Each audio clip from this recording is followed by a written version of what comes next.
બનાસકાંઠા જિલ્લાના લાખણી તાલુકાના જસરા ગામે આજે હત્યાનો બનાવ સામે આવ્યો હતો, જેમાં વડોદરા ખાતે સ્ટેટ મોનિટરિંગ સેલમાં ફરજ બજાવતા પોલીસ ઇન્સ્પેક્ટરના વૃદ્ધ માતા પિતાની ગત રાત્રે લૂંટારુએ નિર્મમ હત્યા કરી ફરાર થઈ ગયા હતા. લૂંટારુઓ એટલા ક્રૂર હતા કે બંને વૃદ્ધ દંપતીના ચહેરા પર તીક્ષ્ણ હત્યાના ઘા મારી મોતને ઘાટ ઉતારી દીધા હતા. સમગ્ર હત્યા મામલે અત્યારે પોલીસ દ્વારા અલગ અલગ ટીમો બનાવી હત્યારાઓને શોધી પાડવા તજવીજ હાથ ધરી છે. બનાસકાંઠા જિલ્લાના લાખણી તાલુકાના જસરા ગામે સ્ટેટ મોનિટરિંગ સેલમાં ફરજ બજાવતા પોલીસ ઇન્સ્પેક્ટર અજમલભાઈ ચૌધરીના વૃદ્ધ માતા પિતાની ગત રાત્રે લૂંટારૂ દ્વારા ઘાતકી હત્યા કરવામાં આવી હતી. ગત મોડી રાત્રે રાબેતા મુજબ જસરા ગામે આવેલા ખેતર પર વરધાજી ચૌધરી તેમના પત્ની હોશીબેન ચૌધરી મકાનની ઓસરીમાં સૂતા હતા. તે દરમિયાન કોઈ અજાણ્યા શખ્સો તેમના ઘરમાં પ્રવેશ કર્યો. ઘરમાં પ્રવેશી તિજોરી અન્ય માલસામાનની લૂંટ કરી, જે બાદ લૂંટારુઓ દ્વારા ઘરની બહાર ખાટલા પર સૂતેલા વૃદ્ધ દંપતી પર તીક્ષ્ણ હથિયારના ઘા મારી મોતને ઘાટ ઉતારી દીધા હતા. જે બાદ આ બંને દંપતીઓને મોત નિપજાવી તળપડતી લૂંટારુઓ ત્યાંથી ફરાર થઈ ગયા હતા. વહેલી સવારે જ્યારે બાજુમાં રહેતી એક મહિલા પશુઓને પાણી પીવડાવવા માટે આવી, ત્યારે બંને વૃદ્ધ દંપતીઓને લોહી લુહાણ હાલતમાં ખાટલામાં જોઈ મહિલા તાત્કાલિક તેના પરિવારને જાણ કરી હતી ને લઈ ગઈ હતી. આ સમગ્ર ઘટનાને લઈ ગામના પૂર્વ સરપંચ મહેશ દવે દ્વારા તાત્કાલિક પોલીસને જાણ કરી હતી, જેથી પોલીસ પણ તાત્કાલિક ઘટના સ્થળે પહોંચી હત્યા કેસની તપાસ શરૂ કરી હતી. જસરા ગામ ખાતે થયેલી હત્યાના પગલે જિલ્લા પોલીસ વડા અક્ષયરાજ મકવાણા સહિત પોલીસ કાફલો સ્થળ પર પહોંચ્યો.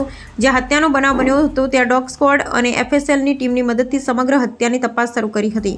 પોલીસ તપાસમાં અત્યારે આ હત્યા લૂંટ કરવા આવેલા શખ્સો દ્વારા કરવામાં આવી હોય તેવું જણાઈ રહ્યું છે. લૂંટારૂ દ્વારા મહિલાના પગમાંથી ઝાંઝર, કારમાંથી બુટ્ટી કાપીને લઈ ગયા હોવાનું પણ સામે આવી રહ્યું છે. પોલીસે અત્યારે આ સમગ્ર હત્યા કેસનો ભેદ ઉકેલ્યો. LCB, SOG સહિત અલગ અલગ ટીમો બનાવી તપાસ શરૂ કરી છે. તેમજ આજુબાજુમાં જે પણ સંબંધ લોકો છે તેમની પણ અત્યારે પૂછતાછ શરૂ કરી છે. લાખણી તાલુકા જસરા ગામે આજે બનેલી હત્યાની ઘટનાને લઈ આજુબાજુના ચૌધરી સમાજના લોકો મોટી સંખ્યામાં એકત્રિત થયા હતા. જે પણ વ્યક્તિ હત્યા કરી છે તેના સામે રોષ જોવા મળ્યો હતો અને જલ્દીમાં જલ્દી આરોપીને ઝડપી પાડી ફાંસીની સજા આપવામાં આવે તેવી માંગ સમાજના આગેવાનો દ્વારા કરવામાં આવી હતી. આ જે ગામ જે છે એ અમારા આગથળા પોલીસ સ્ટેશનના વિસ્તારમાં આવતું ગામ છે અને આ જે છે એ ખેતરમાં આવેલું ઘર છે. જે વ્યક્તિ કે જેમની હત્યા થઈ છે તેમની અને તેમની ભરતીની તે વરધાજી મોતીજી પટેલ છે અને તેમના જે દીકરા છે તે પણ અમારા પોલીસ ડિપાર્ટમેન્ટમાં જ PI છે.